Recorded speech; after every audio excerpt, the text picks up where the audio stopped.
Melihat apa? Memandang apa? Menanggapi? Memandang, menanggapi. Menanggapi. Iya. Nah, Bisa nggak sih barang bukti yang ada di persidangan kemarin akhirnya digunakan sebagai laporan untuk Reza Gladys dan suaminya oleh Nikita Mirzani?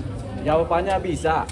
Ya, jadi begini, setiap hal yang disampaikan di persidangan yang resmi itu kan kalau untuk saksikan dengan sumpah. Jadi kesaksian dengan sumpah ini kalau memang sumpahnya palsu bisa dijadikan bukti. Demikian juga dengan bukti-bukti yang ada yang disampaikan di dalam persidangan menjadi bukti yang disampaikan dalam persidangan itu kemudian bisa dipakai untuk perkara lain. Karena itu sudah resmi, itu berarti valid ini buktinya, ini dokumennya, tiba-tiba dokumennya palsu misalnya, bisa dilaporkan. Atau dokumennya ini ternyata menceritakan suatu keadaan pidana yang lain, bisa dilaporkan ke wilayah pidana atau wilayah perdata, bisa dipakai untuk gugatan asalkan dokumennya dapat begitu. Tapi yang jelas bisa. Kan yang dijadikan barang bukti untuk salah satunya rekaman Ya, illegal access. Itu tidak disita ya oleh pengadilan. illegal access. Dalam Barang persidangan bukti. bagaimana?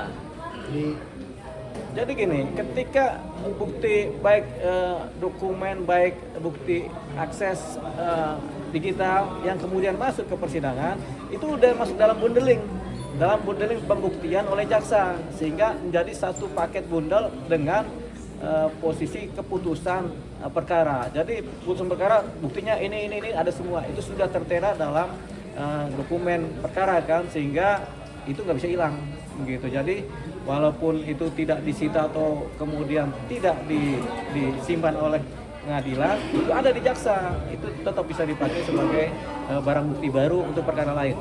Ini bisa mengurangi atau bahkan meringankan hukuman yang Nikita Mirzani? Tidak. Soalnya dia kemarin kasusnya membuktikan bahwa tidak. Karena duluan mana kasasi dengan perkara laporan baru kan? Pasti putusan duluan kasasi kan, sehingga kasasi tidak akan menimbang ini. Begitu. Jadi ini adalah perkara sendiri, kasasi putusannya adalah putusan sendiri. Kalau ini kemudian putusan memenangkan Nikita Mirzani, dari laporan ini Nikita Mirzani bisa melakukan yang namanya peninjauan kembali PK lewat dasar adanya putusan baru yang kemudian meringankan menjadi nupum baru atau hal-hal baru, keadaan baru yang bisa meringankan atau malah melepaskan Nikita Mirzani dari hukuman yang sudah diputus. Gitu. Nanya.